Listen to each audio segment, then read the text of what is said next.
D'accord. Et, Monsieur le Président, il y a un fait, il y a l'une de vos déclarations qui a attiré mon attention ici ce matin. Vous avez dit que vous êtes intervenu entre commandant Toumba et colonel Tchegoro lors d'un accrochage au camp.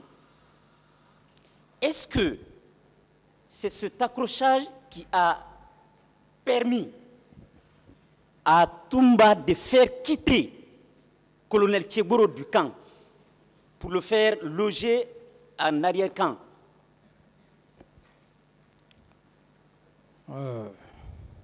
Sauf que vous m'obligez vraiment à revenir toujours sur les mêmes choses.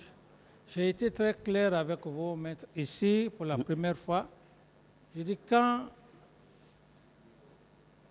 il a fallu cet accrochage, lorsque j'ai intervenu, le lendemain,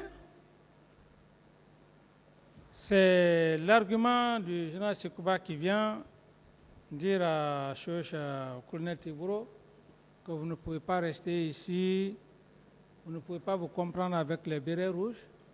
Ils ont sorti le colonel Tiburo à l'enceinte, juste à quelques 100 mètres. Alors, c'est ce qui s'est passé. D'accord. Monsieur le Président, commandant Toumba avait dit ici, a soutenu fermement à la barre ici, que il existait toujours ce petit contentieux entre son équipe et celle de Tchegoro parce que les deux portaient le même béret. Est-ce que ce n'est pas à cause de cela que l'accrochage persistait et finalement, commandant Toumba a eu raison pour faire quitter l'équipe de Tchegoro? Non, maître. Ça, je dis, ce sont des allégations. Pardon? Est-ce que vous pouvez Des allégations, maître. Les hommes de Tchegoro n'ont jamais porté le béret rouge, à mes yeux. Même le jour de leur accrochage, qui n'a d'ailleurs pas eu lieu, ces hommes étaient en t-shirt avec les bérets verts. Donc, ce côté, ce n'est pas ça. D'accord, Monsieur le Président.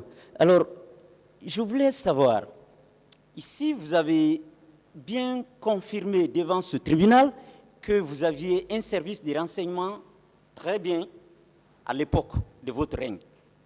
Alors, nous, qui ne sommes pas aussi renseignés comme un chef de l'État, on a appris qu'on tuait par-ci, on tuait par-là. Autrement dit, pour être précis, on apprend que votre chauffeur a été tué de la façon la plus sauvage. On apprend que Claude Pivy pillait partout.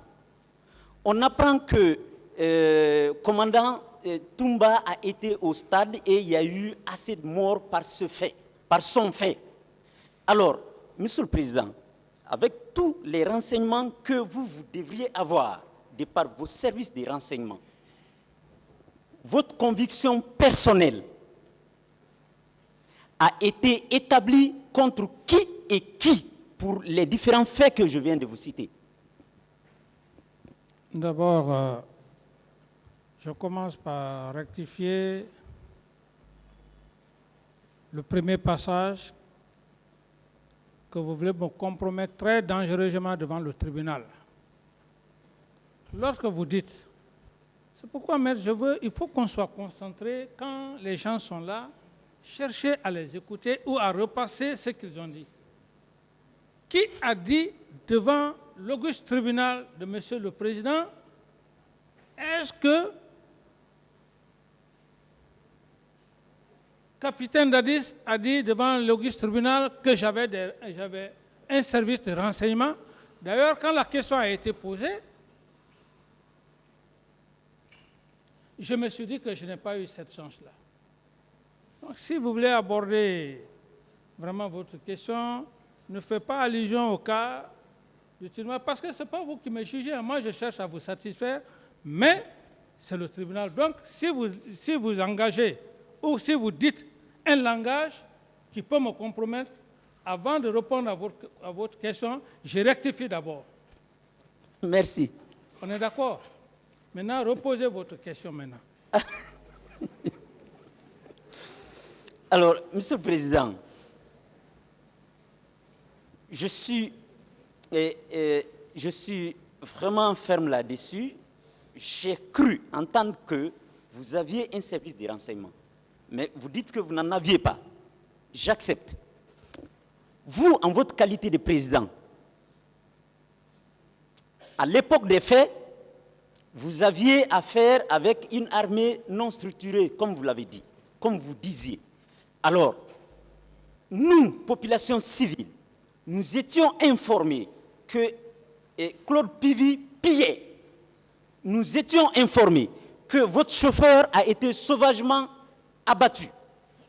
Nous étions informés des actes d'atrocité que colonel Keburo infligeait aux citoyens dans des cellules.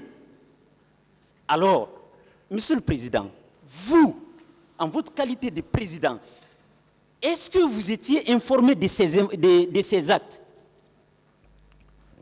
Donc, je disais, maître, comme la fois dernière, je dis que je n'ai pas eu cette chance-là. En matière de renseignement, il faut juste avoir la chance. Sinon, les renseignements en tant que tels, si vous avez des mauvaises personnes autour de vous, vous n'aurez jamais des informations. Et il y a ce qu'on appelle le BRQ, le bulletin de renseignement quotidien, vous n'allez jamais l'avoir si vous êtes mal entouré. Ça, c'est un. Deux, par rapport au problème de pillage que vous faites allusion à l'égard du colonel Pivy, je suis désolé de vous dire que pas un seul jour au camp Al-Faya qu'on est venu me dire que le colonel Claude Pivy a pillé. Au contraire, j'apprenais par contre qu'il allait dans des lieux, dans des quartiers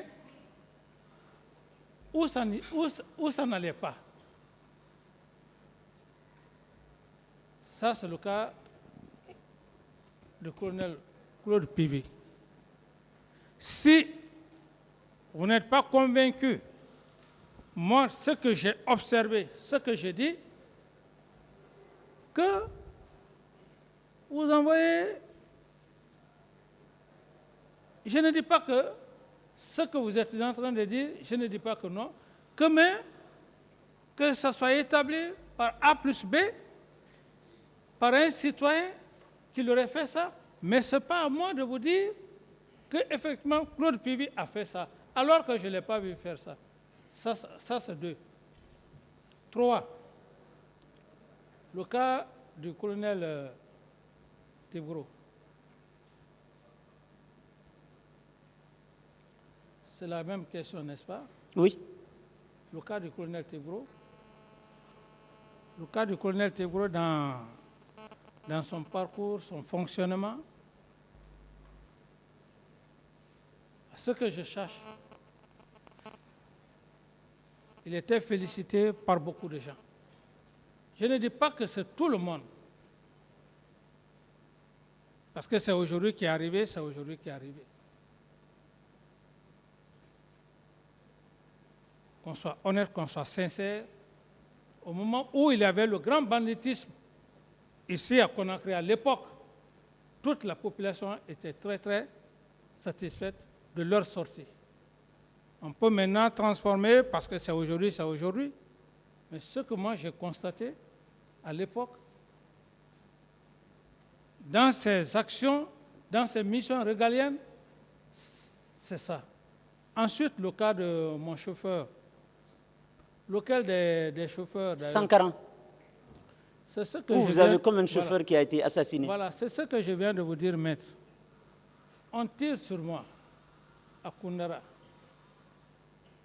On me transporte au camp Samori. Du camp Samori,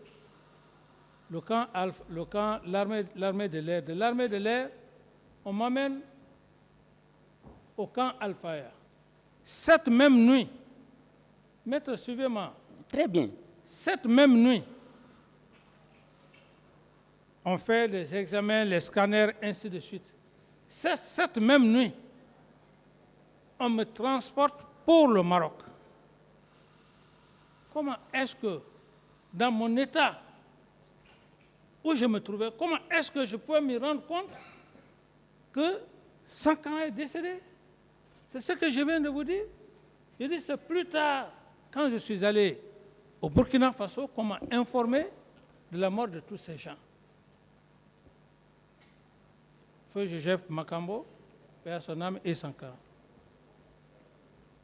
D'accord, Monsieur le Président, ma dernière question, elle est la suivante.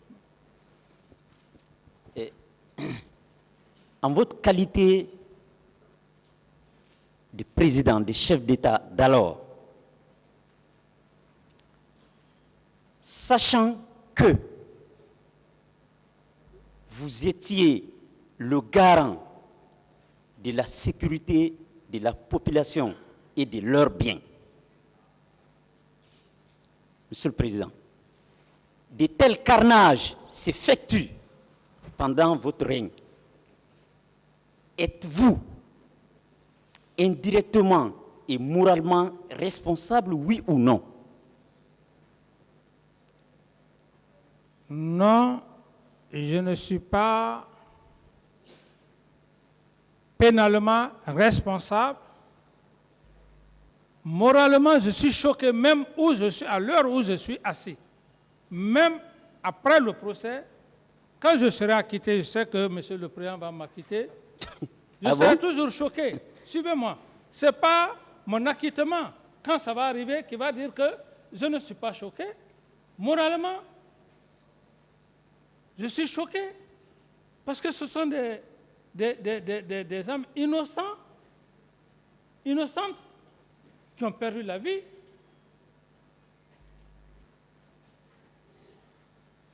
Pour lesquels vous n'avez pu rien faire. Vous dites? Je dis pour lesquels d'ailleurs vous n'avez pu rien faire personnellement, en dehors de la Commission nationale et internationale. Oui, maître, vous dites que je n'ai pu rien faire, mais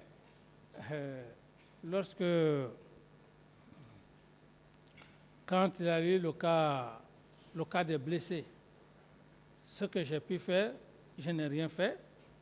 Comme vous le dites, je n'ai pas besoin de revenir là-dessus. Le ministre Diaby avait suffisamment parlé de ça. Et quand il y a eu les morts, j'ai appelé le ministre. Parce que généralement, si on n'est pas transparent, France 24 voulait rentrer, mais les médecins à l'époque ne voulaient pas. Quand je fus informé, j'ai appelé le ministre. Il a été de bonne foi.